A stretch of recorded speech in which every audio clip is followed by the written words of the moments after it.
Visakhapatnam data సెంటర్లకు కేంద్రంగా మారుతోంది. ఇప్పటికే గూగుల్ డేటా సెంటర్ వైజాగ్ లో $15 బిలియన్ ఇన్వెస్ట్ చేయడానికి ముందుకొచ్చింది. సిఐఐ పార్ట్నర్షిప్ సమ్మిట్ లో మరో 2 డేటా సెంటర్ల ఏర్పాటుకు ఒప్పందం కుదిరింది. 1,10,000 కోట్లతో ఏఐ డేటా సెంటర్ ఏర్పాటు చేస్తామని రిలయన్స్ ప్రకటన చేసింది.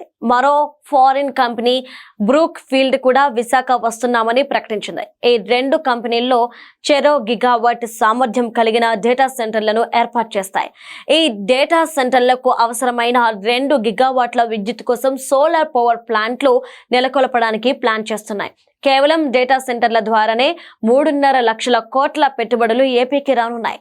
ఈ డేటా సెంటర్లలో కేవలం డేటా నిల్వ చేయడమే కాదు, గ్రాఫిక్స్ ప్రాసెసింగ్ యూనిట్లు, టెన్సర్ ప్రాసెసింగ్ యూనిట్లు ద్వారా ఏఐ అప్లికేషన్లకు క్లౌడ్ సర్వీసులు అందజేస్తారు. విశాఖలోని డేటా సెంటర్లను క్లౌడ్ కంప్యూటింగ్ కోసం వాడుకునే ఏఐ కంపెనీలు, ఈ సంస్థల ఆర్టిఫిషియల్ ఇంటెలిజెన్స్ తయారు చేసే సాఫ్ట్వేర్ సంస్థలు కూడా నగరానికి క్యూ కట్టే అవకాశం ఉంది. ఇలా డేటా సెంటర్ల ద్వారా క్లౌడ్ మరియు ఏఐ ఎకోసిస్టంతో విశాఖపట్నం భారత్ ఏఐ హబ్గా అవతరించే అవకాశాలున్నాయి. Google, Reliance, Brookfield data సెంటర్లు 3 గిగావాట్ల విద్యుత్ ఉపయోగించుకుంటాయి.